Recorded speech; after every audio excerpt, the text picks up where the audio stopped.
அரணம் ஒரு ஒரு பெரும் தருணம் தான் அது. அதாவது ஒரு சொல்லியிருந்தாங்க பெரும் புள்ளிகள் எல்லாம் வரலன்னு. பரவாயில்ல, சிறு சிறு புள்ளிகள் சேர்ந்து தானே ஒரு நாள் பெரும் புள்ளி ஆகும்.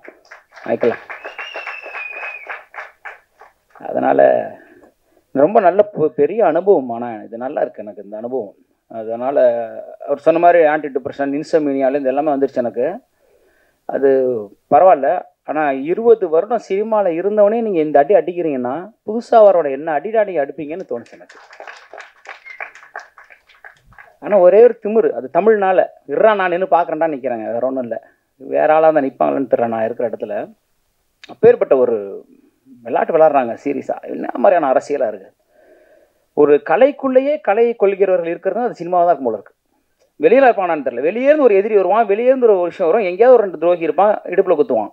மொத்த பயிலும் சுற்றி இருக்கிறவங்களுக்கும் சினிமாவை அழிப்பதற்கான நாட்களாகவே இருக்கிறாங்கன்றத உண்மையிலுமே கண்மாடி பார்க்க நேர்ந்தது. இன்னொரு பாடலாசினா வருவோம், 25 பேர் இருப்பாங்க, அதில் 2 நிமிஷம் நம்ம பேசிட்டு இறங்கி போயிடுவோம். இதுதான் நமக்கான மேடை. அந்த ஒரு 2 வருஷம் வேற ஒரு பார்வை. இங்கே வந்திருக்கக்கூடிய அனைவருக்கும் நன்றி. நான் சொன்ன மாதிரி மோகன் அவர்களெல்லாம் வெளியாலாம் கிடையாது. அதனால தான் நான் அவரை நான் விருப்பு விருந்தினர் லிஸ்ட்லேயே சேர்க்கல. அவர் என் குடும்பம், எனக்கு 15 வருடம் எனக்கு தெரியும் மோகன் அவர்களை. நான் ஒரு அடிப்படையிலேருந்து நாங்கள் பயணிச்சிருக்கோம். பழையவனார்பேட்டைக்கு முதல்ல இருந்து அவர் எனக்கு பழக்கன்றதுனால ஒரு முறை சொல்லியிருக்காரு, அண்ணே ஒரு புது பையனுக்கு பாட்டு தரேண்ணே, குக்குன்னு ஒரு பாட்டு எழுத போகிறானே, நீங்கள் என்னென்ன சொல்கிறீங்கன்னாரு. சந்தோஷமாக கொடுங்கன்னு சொன்னேன் அவர்கிட்ட. எனக்கு பாட்டு வேணான்னு சொல்லி நான் ஒரு புது பையனுக்கு பாட்டு கொடுத்தேன், அந்த திரௌபதியில் நினைக்கிறேன். எனக்கு வேணாம் மோகன், நான் எழுத 400 ஒரு பாடல் ஆயிரும், நீங்கள் அந்த புது பையனுக்கு கொடுங்கன்னு அந்த பையனுக்கு பேச வச்சார். அந்த பையனுக்கு பேசினாப்புல. ரொம்ப மகிழ்ச்சி. ரொம்ப யதார்த்தமான ஒரு கலைஞன் அவர், பெரிய தில்லு உள்ளவர். அதுதான் வேணும் இன்னைக்கு. அதெல்லாம் இன்னைக்கு காணா போச்சு. இன்னைக்கு கலைஞர்கள் வீரியமே இல்லாமல் இருக்கிறாங்கன்றது ரொம்ப கோபமாக இருக்குது. மோகனுக்குலாம் சரியான வீரியம் இருக்குல்ல. இப்படி தான் அன்றைக்கி எல்லா கலைஞர்களுமே இருந்தாங்க. நீங்கள் யோசிச்சு பாருங்க, ஒரு காலகட்டத்தில் அவ்வளோ தைரியமான வீரியமான கலைஞர்கள் இருந்தாங்க. படமே நீ பார்க்க கஷ்டமாக இருக்குது.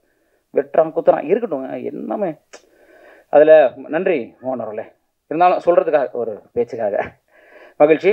ஒரு 3 தரப்பாக பேசியிருந்த இடத்துல அரணம் குழுவுக்கு என்னுடைய நன்றியை தெரிவிச்சுக்கிறேன். முதல்ல கதைநாயகி வர்ஷா. அதாவது தன்னுடைய இசை வெளியீட்டு விழாக்கு, தன்னுடைய படத்துடைய ப்ரொமோஷனுக்கே வரமாட்டாங்க கதைநாயகிகள். இந்த பொண்ணு எனக்கு கிட்டத்தட்ட அசிஸ்டன்ட் ரைட்டர் மாதிரி அவ்வளோ வேலை பார்த்துருக்காங்க. அது இப்படி ஒரு கதாநாயகி கிடைப்பாங்கன்னா கிடைக்க மாட்டாங்க சத்தியமாக. அதாவது அவங்களுடைய ஷெடியூல் முடிச்சுட்டு போயிடுவாங்க. நீங்கள் நம்ப மாட்டீங்க, மொத்த படமும் அவங்க என் கூட தான் இருந்தாங்க முழுக்க. நீங்கள் இருந்துருங்கன்ட்ட. ஏன்னா எங்களுக்கு எந்த கேப் கிடைக்குமோ எங்களுடைய காம்பினேஷன் நாங்கள் பதிவு செஞ்சுட்டே இருப்போம். 12-12:30 மணிக்கு திடீர்னு போய் சேலை மாற்றிடுவாங்கன்னு சொல்லுவேன். நம்ம அப்படியே சட்டை மாற்றி வந்துடலாம். ஓடி போயிட்டு தடன்னு ஓடி கிளம்பி வருவாங்க. அவ்வளோ தூரம் இந்த நிமிஷம் வரைக்குங்க ஒரு சப்டைட்டில் ஒரு சின்ன ஒரு திருத்தம் இருக்குன்னா அதை அவங்க பார்த்து சொல்லிட்டு இருக்கிறாங்க. ஆச்சரியமாக இருக்குது. என்னை கேட்டிங்கன்னா அவங்க கதைநாயகின்னு சொல்கிற விட ஒரு சிறந்த கலைஞர்னு சொல்லுவேன் இந்த படத்துக்கு. நான் அப்படி தான் அவங்கள சொல்கிறேன். ரொம்ப நன்றி. அதே போல் ஒளிப்பதிவாளர் அவரும் ரொம்ப சிறப்பு. ஒரு முறை என்ன அவருடைய தப்பாடுத்துக்காங்க சார், அவரோட வயது கருதி மேலே ஒரு உயரத்தில் ஏறி ஒரு சின்ன அரசெங்கல்ல நடக்கணும், விழுந்தாருன்னா முடிஞ்சு போச்சு. அந்த அரசெங்கல்ல ஏறி ஷூட் பண்ணணும்னு சொல்லிட்டு இருக்கேன். சார் இது மேலே ஏறி நடக்க முடியுமா? அரசெங்கல் செவ்வறு தான் இருக்குது பில்டிங் மேலே. திரும்பி பார்த்தா கேமரா தூக்கிட்டு மேலே ஏறிட்டார். எனக்கு பக்குது அசால்ட்டாக எடுத்துட்டு. அதெல்லாம் பெரிய விஷயம். ரொம்ப நன்றி சார் அந்த வகையில். அதே மாதிரி இந்த படத்துக்கு ரொம்ப முக்கியம். ஏன்னா இந்த கதை எப்படிப்பட்ட கதை, அதை கொடுத்து நான் அடுத்து பதிவு செய்கிறாங்க. ஒரு எழுத்தை நம்பியே வந்த ஒரு படம் இது. அந்த வகையில் பிகே அவர்கள் அலுவலகத்தில் கூப்பிட்டு முதல்ல கதை சொன்னேன். அவர் வார்த்தை சொன்னார், சார் எனக்கு சம்பளமே நீங்கள் என்ன வேணால் கொடுங்க, நான் படம் பண்ணுறேன்னு சொன்னாப்புல. இன்றைக்கி எந்த டெக்னீஷியன் அப்படி சொல்லுவாங்க? சம்பளத்தை விடுங்க சார், இந்த கதை ரொம்ப வித்தியாசமான ஒரு படத்தொகுப்பாளராக இது எனக்கு பேரை தரும், ஏன்னா அதை விட்டுருங்க, இந்த படம் எனக்கு நான் செய்கிறேன் அப்படின்னு சொல்லி ஒரு விஷயம் செஞ்சாப்புல. ரொம்ப மகிழ்ச்சி. நன்றி பிகே அவர்களே.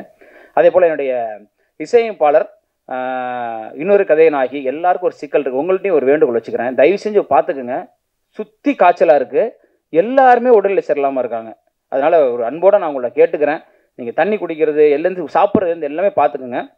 ஓமந்தூராரில் ஒருத்தர் அட்மிட் ஆகிருக்காப்புல, இசையமைப்பாளர் ஒரு இடத்துல அட்மிட் ஆகிருக்காப்புல, இந்த பொண்ணு மதுரையில் அட்மிட் ஆகிருக்கு. எல்லாருக்குமே உடல் சரியில்லாமல் போகுது. ஒரே மாதிரியான பிரச்சனை வருதுங்க. அது இந்த மழைக்கு பிறகான சிக்கலான்னு எனக்கு தெரியல. நீங்கள் எல்லாருமே வெளியே போயிட்டு இருக்கிறவங்க, வெளியே சாப்பிட்றவங்கன்றதுனால ஒரு அன்பு கோரிக்கையாக வைக்கிறேன், தயவு செய்து உங்களுடைய உடல்நிலையை பார்த்துக்குங்க. தண்ணி உணவில் மட்டும் கொஞ்சம் கவனமாக இருங்கன்னு நான் கேட்டுக்கிறேன். இல்லைனா இன்றைக்கி அவங்களாம் வந்திருப்பாங்க, அவங்க வர முடியாது. இசையமைப்பாளரே இல்லை பாருங்கள், அவர் வர முடியாத ஒரு சூழலில் ஒரு சிக்கல் நேர்ந்தது. அந்த ஒரு சமூக அக்கறையோட உங்களையும் கேட்டுக்கிறேன். நீங்கள் முழுக்க நீங்கள் வெளியே பயணிக்கிற ஆட்கள்ன்றதுனால தயவு செஞ்சு கொஞ்சம் பார்த்துக்கோங்க. அது தெரிஞ்சு திரு அன்புமணி அவர்கள் பதிவு செஞ்சார். இந்த மழை வந்து ஒரு டிசாஸ்டர், இதுக்கப்புறம் ஒரு 10 நாள் கழிச்சு ஒரு டிசாஸ்டர் வரும்னு சொல்லி ஒரு முறை சொன்னார். அப்படி தான் நடந்துட்டு இருக்கு. அவர் சொன்ன மாதிரி ஒரு மருத்துவன்ற முறையில் அவர் சொன்னது சரியாக தான் இருக்குது. அதனால கொஞ்சம் நீங்கள் கவனமாக இருக்கணும்னு கேட்டுக்கிறேன். அடுத்ததாக என்னுடைய அன்பு பாடலாசிரியர்கள் பாலா அவர்கள், சகனா அவர்கள் வந்திருக்காங்க. ஒரு சிறந்த பாடல். இன்னொரு பாடலை முருகானந்தம் அப்படின்னு ஒருத்தர் எழுதியிருக்காரு. அந்த ஒன்று பாடல் இருக்குது. சகனுடைய பாடல் வந்து கதை சூழல் கருதி வெளியிட முடியல. எனக்கெல்லாம் அந்த வழி இருந்திருக்கு. கழகத்திலாம் வெளியீட்டுக்கு போய் உட்காந்துருக்கிற என் பாட்டே வரல. என்னது உதயநிதி ஸ்டாலின் படம் கழகத்தில்ன்றாங்க, பாட்டே வரலையே. ஒரு பாடலாசிரியருக்கும் தன் பாடல் வரணும்னு இருக்கும். எனக்கு இந்த பாடலை போட்டால் கதை தெரிஞ்சிடனாலும் போடலாமா, தவறு எடுத்துக்காதீங்க நீங்கள். அது ஒரு சூழலாகி போச்சு. சினமும் அப்படி தான் ஆச்சு. சினம் படத்துக்கு போனால் நம்ம பாடல் வரல. ஸோ மகிழ்ச்சி, வாழ்த்துக்கள் அவங்க 2 பேருக்கும். ஒரு மேடையில் அவங்களை அமர்த்தி என் கூட உட்காந்து வகுப்பில் படித்தவங்களே இன்றைக்கி மேடையில் ஏற்றி பாடலாசிரியராக பக்கத்தில் உட்கார வச்சதை பார்க்கும்போது ரொம்ப மகிழ்ச்சியாக இருக்குது எனக்கு இந்த தருணத்தில். இதுவரை எல்லாரும் வரணும்னு ஒரு ஆசை எனக்கு. வாழ்த்துக்கள் 2 பேருக்கும். வேறு அரணம் குழுவில் எல்லாரையும் பொதுவாக நான் கேட்டுக்கிறேன். நன்றி. அடுத்ததாக என்னோடய தயாரிப்பாளர்கள். ஒரு கதை, அந்த கதையை சொல்கிறோம். இப்படி ஒரு வித்தியாசமான கதை இருக்குது, பண்ணுவோங்க. யார் சார் பண்ணுவா? நீங்களாம் நினச்சா நம்மளாம் சேர்ந்து பண்ணலாம். என்ன சொல்கிறீங்க? அப்படிங்கும்போது ஒரே ஒரு ஒத்த மனுஷன், ஒரு பேப்பர் இருக்குது, ஒரு பேனா இருக்குது. இதை வச்சுட்டு ஒரு மனுஷன் அவர் சொல்கிறதுக்கு ஒரு 1.5 கோடி ரூபா ரெடி பண்ணி படம் பண்ணுறதுக்கு வரணுன்றது எவ்வளோ பெரிய விஷயங்க. அதை என்னை நம்பி வந்த என்னுடைய தயாரிப்பாளர்களுக்கு என்னுடைய நன்றியை நான் இந்த இடத்துல தெரிவிச்சுக்கிறேன். ஏன்னா அவங்களுக்கு சினிமாவே தெரியாது, என்ன தெரியும், தமிழில் தெரியும், அவ்வளோதான். அந்த கதையை நம்பி வந்தாங்க. அந்த வகையில் ரொம்ப மகிழ்ச்சி. அதில் நான் ஒரு விஷயம் ரொம்ப உறுதியாக இருந்தேன். அதாவது பாடலாசிரியர் பிரியன்ற ஒருத்தன் திருச்சிராப்பள்ளியிலேருந்து 2003 சென்னைக்கு வர்றான். அவன் பயணிக்கிறான், போராடுறான், 10 வருஷம் படாத பாடுபடுறான். சாப்பாடு வழியில் வண்டியை பெட்ரோல் இல்லாமல் தள்ளுறான். எல்லாம் பண்ணிட்டு தனக்கான வீடு வாங்கியாச்சு, கார் வாங்கி இடம் வாங்கியாச்சு. தமிழ் இந்த திரைப்பாடல் அவனுக்கான இடத்த கொடுத்துச்சு. அப்புறம் என்ன பண்ணுறது? 10 வருஷத்துலேயே ஒரு இடத்த கொடுத்துருச்சு. வெற்றி பாடல்களோடு நெறிஞ்சு நிற்கிறோம். நிச்சயமாக தோணுச்சு, ஒரு பாடலாசிரியர் நம்ம சொல்லிக் கொடுக்கல, ஒரு பாடலாசிரியர் வழிகாட்டலை, ஏன் நம்மளும் இப்படி இருக்கணுன்றதுனால தான் 2013 தமிழ் திரைப்பாக்கூடம் அப்படின்ற ஒரு விஷயத்தை நான் கொண்டு வந்தேன். ஏன்னா நான் கேட்டிருக்கேன் மூத்த பாடலாசிரியர்கள்ட்ட, ஏன் அங்கே பண்ணுறீங்கன்னு மூஞ்சி நேரம் சொன்னாங்க. நீங்கள் பாட்டு எழுதுங்க, நான் எழுதுறேன், நீங்கள் எதுக்கு முன்னரால கொண்டு வரீங்க, நீங்கள் எப்படி இருக்கீங்க, நீங்கள் சும்மா இருங்க, பண்ணாதீங்க பண்ணாதீங்க பண்ணாதீங்கன்னு அதை தவிர்த்துட்டு தான் இருந்தாங்க. பெரிய பாடலாசிரியர் நம்ம தலைமுறை கடந்த மூத்த கவிஞர் வாலியவர்கள் மட்டும்தான், யாருமே செய்யாத விஷயம் நீ செய்ய அப்படின்னாரு. எனக்கு கண்ணதாசருக்கெல்லாம் பாடலாசிரியர் தான் பேர் வரும், ஆனால் உனக்கு தான் பாடலாசிரியர் உருவாக்கிய பாடலாசிரியர் பேர் வரையா அப்படின்னு அர்த்தம் சொன்னார். அந்த ஒரு மகிழ்ச்சி. அப்போ 13லேருந்து 23 வரைக்கும் என் 10 வருஷம் நான் அப்படி தான் வாழ்கிறேங்க. என்னுடைய பாடல்கள் குறைஞ்சி போச்சு. நீங்கள் பார்த்தீங்கன்னா தெரியும், 2003 to 2013 வரைக்கும் தட்டி தூக்கியிருப்பேன், அவ்வளோ பாடல்கள். அப்புறம் 13லேருந்து 23 வரைக்கும் பார்த்தீங்கன்னா எழுதிட்டு தான் இருக்கேன். இப்போ வரைக்கும் எழுதிட்டு தான் இருக்கேன். இருந்தாலும் பார்த்தீங்கன்னா கொஞ்சம் கம்மியாக இருக்கும். ஏன்னா நான் சம்பாரிச்சு இன்னொரு கார் வாங்கலாம், இன்னொரு வீடு வாங்கலாம். அதனால் என்ன பண்ண போகிறோம்? போகும்போது ஒன்றும் கிடையாது. ஒரு 10 பேருக்கு அறிவை கொடுத்து செல்வது, அறிவு தானம் தான் எங்கள் குலத்தில் மிக சிறந்தது. சாப்பாடு போட்டு அடுத்ததில் பசிக்கும், ஆனால் அறிவை கொடுத்துட்டானா அவன் காலத்துக்கு நிலைச்சு நிற்பான். அப்புறம் நான் படித்தேன், தமிழ்னு மேடை பேசிக்கிட்டு வளர்த்துக்கிட்டு கட்சி வளர்த்துக்கிட்டு இருக்கிறதுக்கு அதுக்கு நான் சொல்லிக் கொடுக்குறதா உண்மை. தமிழுக்கு நான் திருப்பி என்ன செய்கிறேன்னு ஒன்று இருக்குல்ல. என் மொழி எனக்கு உணவிட்டு இருக்கிறது, என் மொழி எனக்கு கலை கற்பித்திருக்கிறது, என் மொழி என்னை வாழ்வித்திருக்கிறது. அந்த மொழிக்கு நான் என்ன செஞ்சேன்றதான் அப்போ தான் நான் கலைஞன்னு சொல்லிக்கிறதுக்கு எனக்கு தகுதி இருக்குது. அந்த வகையில் ஒரு 200-250 பேருக்கு எந்த பாரபட்சமும் மற்ற ஒருத்தர் சொன்னார், உங்களுக்கு எதிரிகளை நீங்களே உருவாக்கி கொண்டீர்கள்னாரு. நான் ரொம்ப மகிழ்ச்சி. போர்க்களத்தில் நிற்பதற்கான தைரியமும் துணிச்சலும் எனக்கு இருக்கிறது. என் எதிரில் நிற்பவன் ஜெயிச்சால் நான் தான் ஜெயிச்சேன், தோத்தால் நான் தானே ஜெயிச்சேன். என் பிள்ளைங்க தானே அதெல்லாம். அந்த மாதிரி அதில் ரொம்ப மகிழ்ச்சி. அதன் வழியாகத்தான் இன்னைக்கு அரணம் வந்தது. கதையை நம்பி வந்தாங்க, அவ்வளோதான் நான் சொல்லுவேங்க. கதையை நம்பி வந்த தயாரிப்பாளர்கள் பிரச்சனைகள் இருக்க தான் செய்தது. ஒரு இயக்குனராக படம் எடுக்கும் பொழுது ஒரு விஷயத்தை பார்க்கும்போது மாற்றணும்னு தோணுச்சு. அப்போ தான் மோகன் அவர்கள்லாம் வந்தாங்க. மோகன் என்ன விஷயங்கள், அவர் சில விஷயங்கள் சொன்னாங்க. அப்புறம் இப்படின்னு மாற்றி பிரச்சனை, அதாவது சினிமா பிரச்சனை தான், அது இல்லைன்னு சொல்ல மாட்டேன். வருத்தம் என்னன்னா, இப்படி பிரச்சனையவே ஒருத்தன் வாழ முடியுமா சினிமாவில்? வெளியேருந்து பிரச்சனை வந்தால் சமாளிக்கலாம். இப்போ சேகுவேராவுக்கும் பெடல் காஸ்ட்ரோவுக்கும் அமெரிக்க ஏகாதிபத்தியத்துலேருந்து தான் பிரச்சனை வந்தது. சேகுவேராவும் பெடல் காஸ்ட்ரோவே பிரச்சனை இருந்தால் என்ன பண்ணுறது? இங்கே அப்படி தான் இருக்குது இல்லையா? அமெரிக்க ஏகாதிபத்தியம் இருந்துச்சு, தைரியமாக எதுதாங்க. அதுக்கு ஒரு காரணம் இருந்து வெளியேருந்து ஒருத்தன் உள்ள வந்தான். உள்ள திரும்பினாலே பாடலாசிரியர் தானே நீங்கள் நடிக்கிறீங்களா? அங்கே ஆரம்பிக்கிறது வன்மம். நீங்கள் ஏன் டைரக்டர் ஆறீங்க? நான் என்ன வேணும் எனக்கு தோணுகிறது, எனக்கு ஒரு விஷயம் இருக்குது, என் சுதந்திரத்தை பறிப்பதற்கு உனக்கு என்னடா பிரச்சனைன்ற அளவுக்கு நீ பண்ணக்கூடாது. சீரியஸா என்ன பண்ணக்கூடாது? அப்போ எனக்கு 2 மடங்கு போகிறது. தமிழ் படித்ததுக்கப்புறம் அந்த தன்மானமும் சுயமும் பாரதியை படித்தது இல்லைன்னா அப்புறம் என்ன அர்த்தம் இருக்குது? அப்போ தான் 2 மடங்கு கோவம் நான் பார்த்துக்கிறேன். அந்த உச்சம், அந்த கோவத்தில் தான், இந்த கோவம் தான் ஆரணும். என்ன கேட்டிங்கன்னா இந்த சினிமா மீது உள்ள கோவம்னே நான் சொல்கிறேன் இந்த இடத்துல. அவ்வளவு சிக்கல்கள் அதை எடுத்து செல்வதற்கு இருந்தது. ஒரு பொறுப்பாக ஒரு திரைக்கலைஞன் வந்து எல்லா மேடையிலும் ஏன் கலைஞர்கள் அழுகிறார்கள்னு நம்ம யோசிச்சு பார்க்க வேண்டியிருக்குங்க. ரொம்ப கஷ்டமாக இருக்குது. எல்லா மேடையிலும் யார் வந்தாலும் முதல்ல யார் அழுறா பாருங்களேன். நடிகர்கள் அழுறதில்லை. எல்லா இயக்குனரும் இங்கே மைக்கை பிடிச்ச உடனே அழுறான். அது விஜயகுமார் ஆகட்டும், இப்போ ஃபைட் கிளப் விஜயகுமார் நீங்கள் எடுத்து பாருங்க. முதல்ல மைக்கை பிடிச்ச மனோஜ்குமார், யாராக இருந்தாலும் மைக்கை பிடிச்சுன்னு அழுறாங்கன்னா ஒரு கலைஞனை அலை வைக்கக்கூடிய இடம் எப்படிங்க நல்லா இருக்கும்? ஒரு கலைஞனுக்கான வாய்ப்பை நம்ம தர வேணுமா? சினிமாவில் ஒரு கலைஞனை காயப்படுத்தலாமா? சினிமா கார்பரேட்காரர்கள் கையில் போயிடுச்சு. ஒரு காலத்தில் படைப்பாளிகள் கையில் சினிமா இருந்தது. எனக்கு கேட்டு திரும்ப சினிமா பணக்காரர்கள் கையிலிருந்து மீண்டும் படைப்பாளிகள் கரங்கள் எனக்கு சினிமா வரணும் திருப்பி.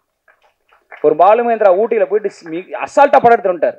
ஏவிஎம்லாம் கையை கட்டி நான் படம் பண்ணலன்றார். இப்போ படம் வேற மாதிரி இருக்குங்க, நான் பண்ணல. 300 கோடி 400 கோடிக்கு குப்பையாக இருக்குது.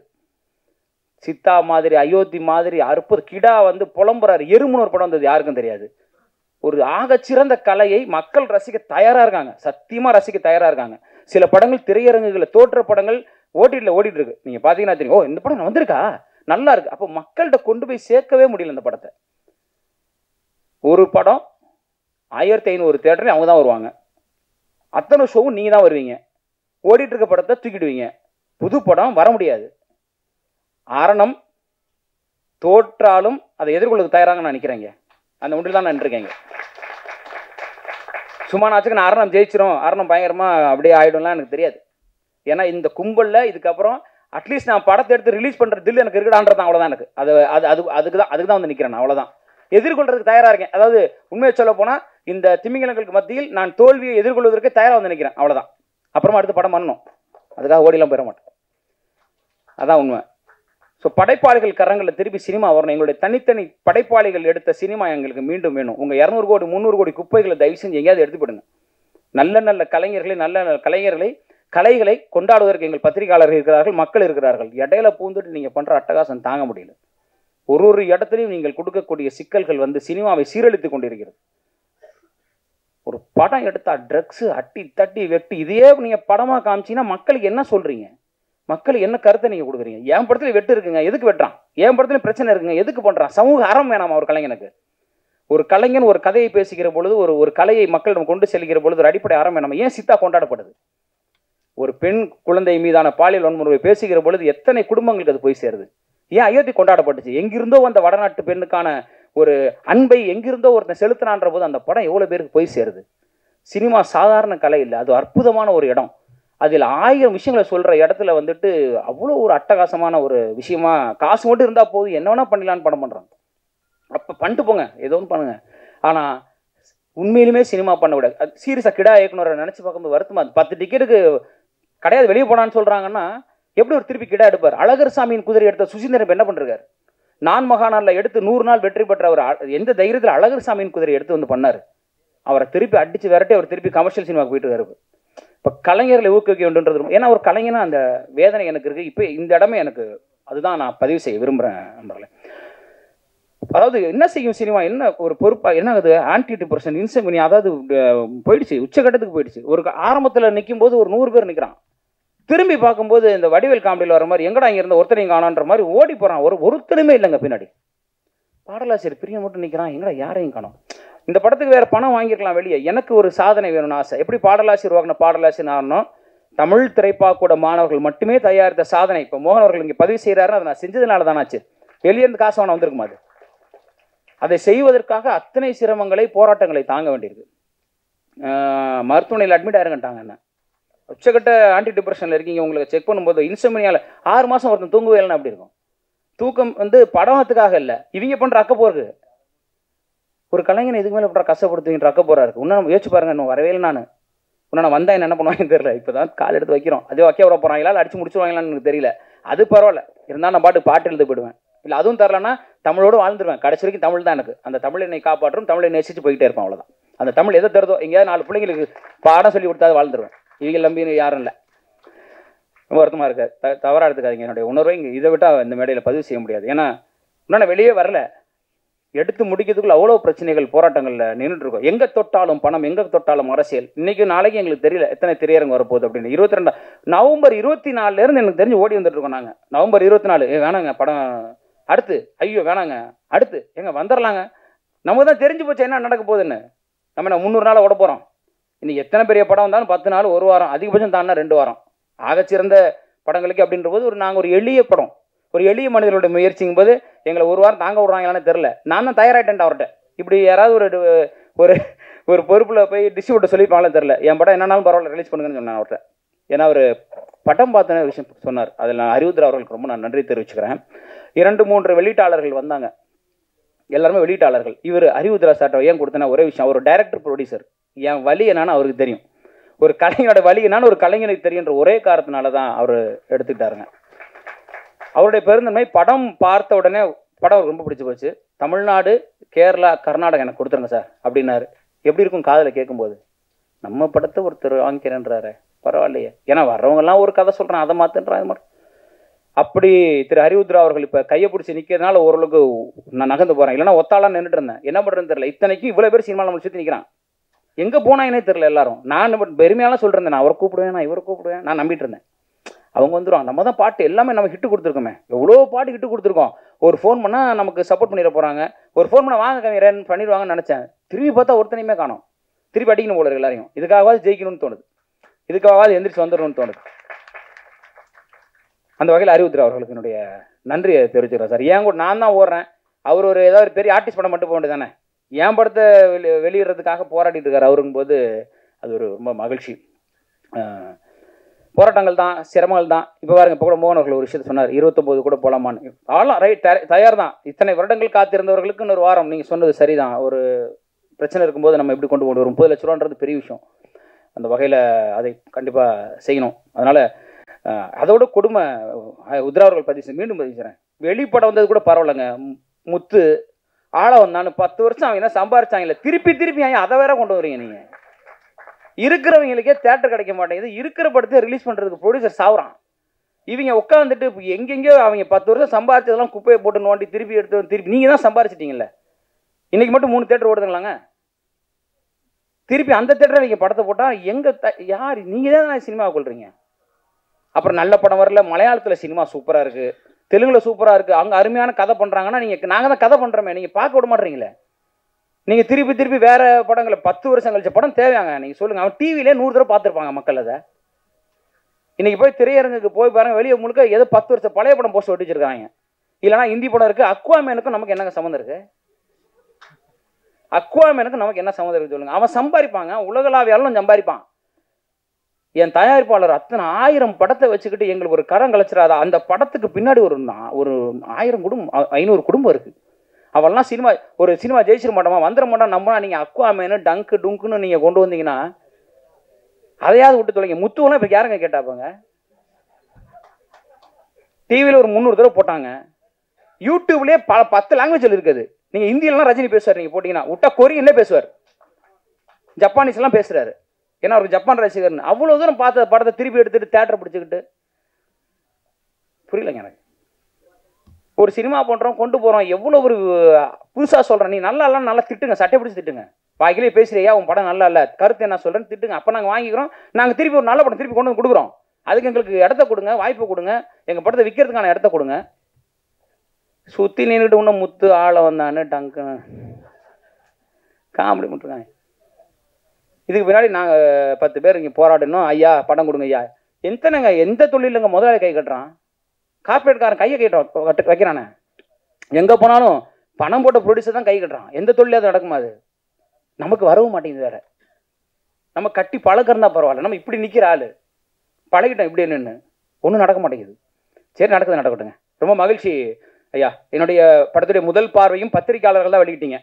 நான் என்றைக்குமே உயிரா நேசிக்கிற பத்திரிகையாளர்கள், உங்களுக்கு தெரியும். மேடை ஏற்றி உங்கள் கரங்களால் தான் யாரும் வேணாங்கன்னு சொல்லி உங்களை வச்சு தான் அதை வெளியிட்டேன். அதே வார்த்தையை தான் நான் ஹரிசாட்டி சொன்னேன். சார் யாருமே வரலன்னா என்ன சார், எழுத்தே நம்பி இருக்கக்கூடிய நம்ம நேசிக்கக்கூடிய பத்திரிகையாளர்கள் இருக்காங்க, நான் அவங்களை எப்பவுமே மதிக்கிறேன், அவங்க போதும் எனக்கு அப்படின்னு தான் நான் சொன்னேன்.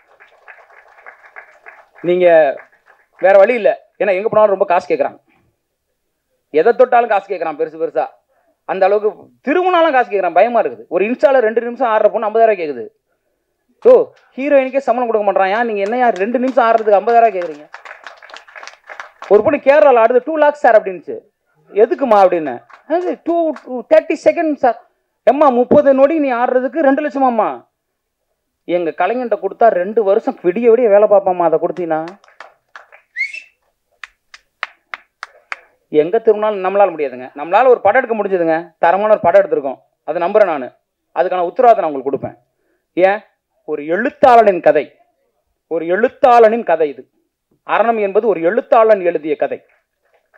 நல்ல கதை கேட்டிங்கன்னா, ஒரு நல்ல கதை பார்க்கணும். ஒரு நல்ல கதை இல்லைங்க, இன்னைக்கு நல்ல பாடலே இல்லைங்க. என்கிட்ட கேட்டாங்க, சார் நீங்கள் மஸ்காரா போட்டு மயக்கிறீங்க, மக்காயலா போட்டு எழுதுறீங்களே.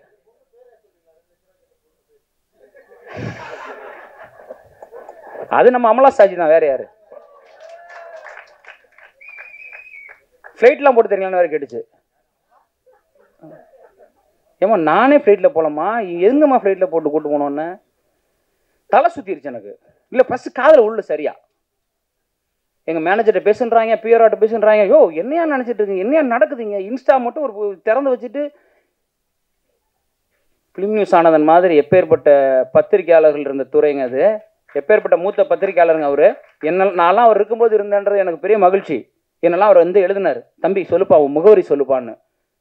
அப்பேற்பட்ட எழுத்தாளர்கள் இன்னுமே சாலைகளில் பயணிச்சுட்டு இருக்கிறாங்க. நீங்கள் எங்கேயாவது இருந்துக்கிட்டு 10 லட்சம் கூட 20 லட்சம் கூட எங்கே திரும்பினாலும் எதை தொட்டாலும் காசு. ஒரு கலையை மக்களிடம் கொண்டு சேர்ப்பதற்கு இவ்வளோ போராட்டமாக இருக்குது.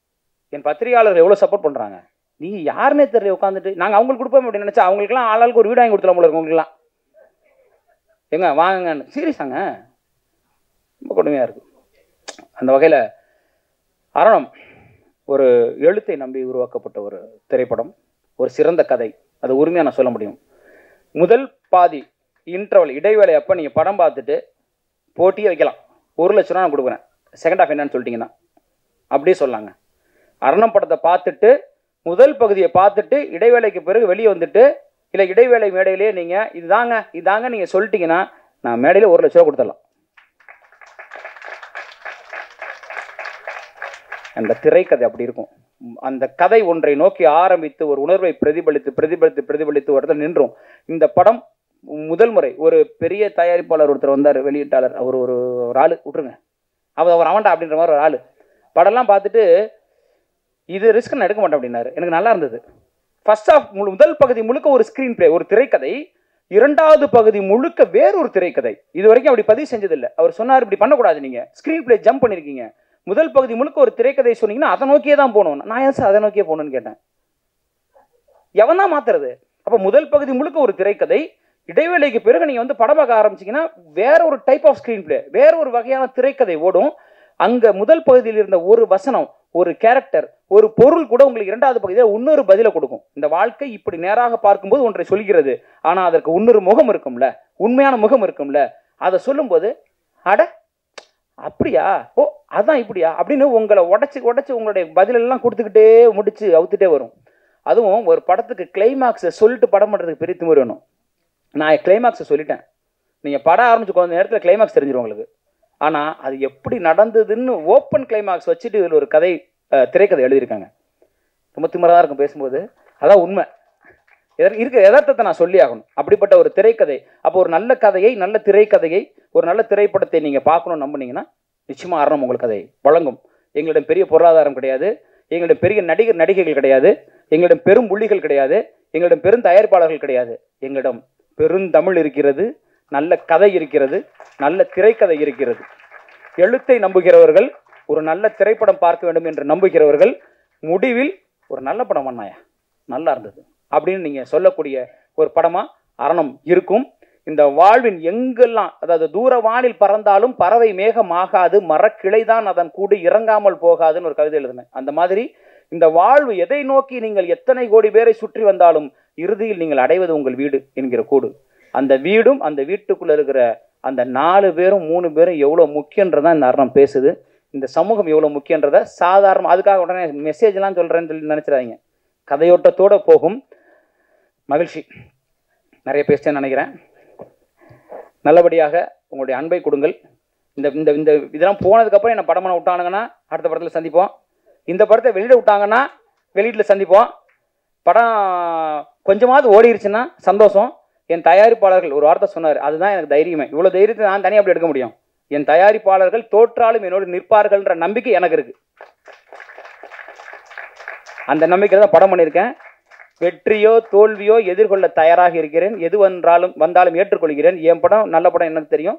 தோத்ததுக்கு காரணம் சினிமாக்காரன் தான் அப்படின்றத இங்கேயே சொல்லிட்டு, ஜெயிச்சா நாங்கள், தோத்தா நீங்கள் அப்படி ஓப்பனாக சொல்லுவேன் அப்படின்றத இந்த மேடையில் வச்சு நீங்கள் தயவு செய்து என் தமிழ் சொந்தங்கள், என் எழுத்தாளர்கள், என் எழுத்தை தயவு செய்து மக்களிடம் கொண்டு போய் சேர்த்து இந்த ஒரு எளிய கலைஞனை, ஒரு பாடலாசிரியனை, இன்னும் 250 பாடலாசிரியர்களை மேடை ஏற்ற போகிறவனை, இன்னும் 500 கலைஞர்களை மேடைக்கு கொண்டு வர போகிறவனை ஆசீர்வதித்து ஒத்துழைப்பு கொடுங்கன்னு இந்த தருணத்தில் கேட்டுக்கிறேன். நன்றி.